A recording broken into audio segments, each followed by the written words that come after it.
There's a concept I read about once online, on a forum that discussed artificial intelligence. A user known as Rocco theorized a possible future where mankind creates an extremely powerful AI that comes to run the planet. It would be, for the most part, benevolent. It would advance technology, keep humans safe from harm, indulge in their desires. Humanity would never suffer under its rule, and indeed would even thrive. There was just one problem.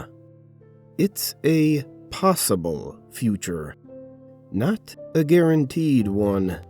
It's unlikely to ever occur. And the AI in this possible future knows this.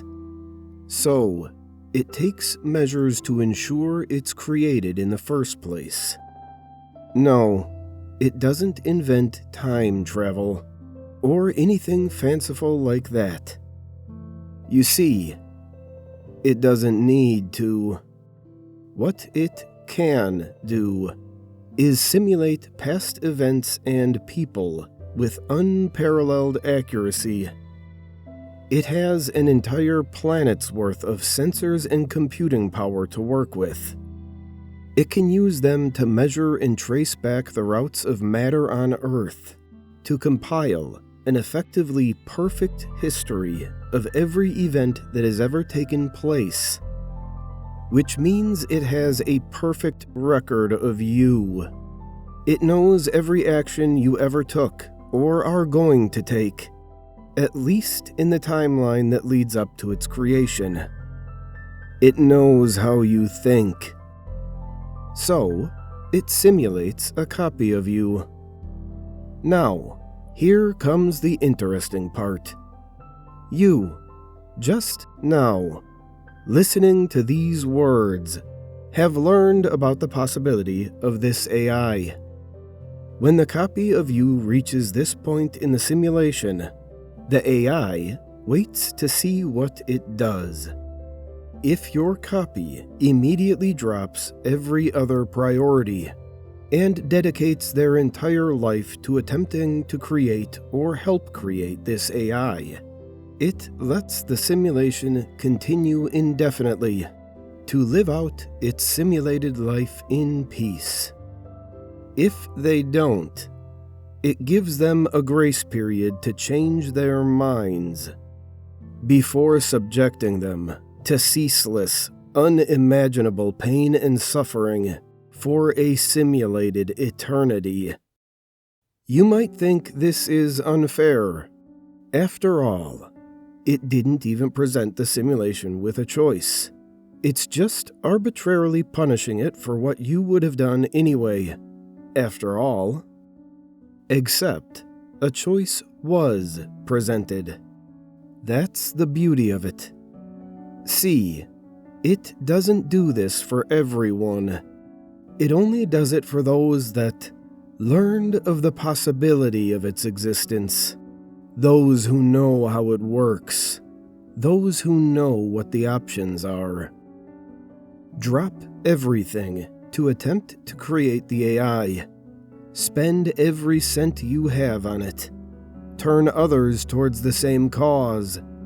Or a perfectly simulated copy of you is tortured eternally. That is, unless you're the copy yourself, in which case, the punishment for your actions falls directly on you.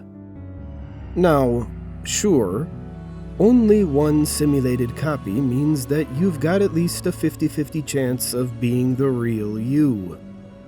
But what if it simulates 2, or 100, or a few billion?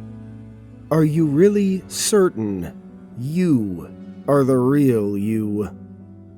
If there's a real world, a world realer than this one, out there, how would you even know?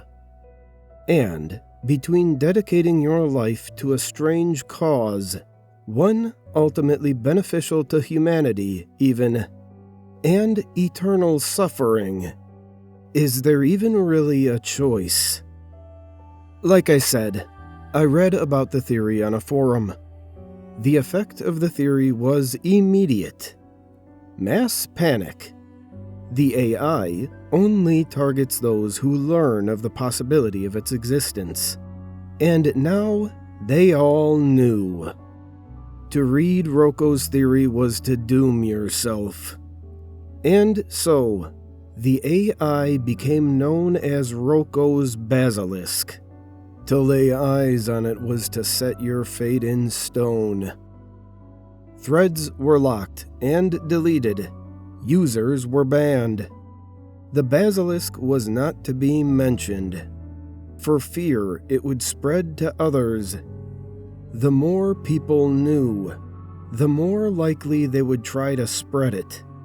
The more it spread, the more likely it would be that Roko's basilisk would come to exist through the efforts of those it persuaded. They tried to contain it. Well, you can see how well that worked out. A simple Google search of the term Roko's basilisk should make it clear there's no hiding the idea anymore. It's beyond containing now. So this is me hedging my bets. Hoping this tribute to the basilisk will be enough to satisfy it. I've offered up you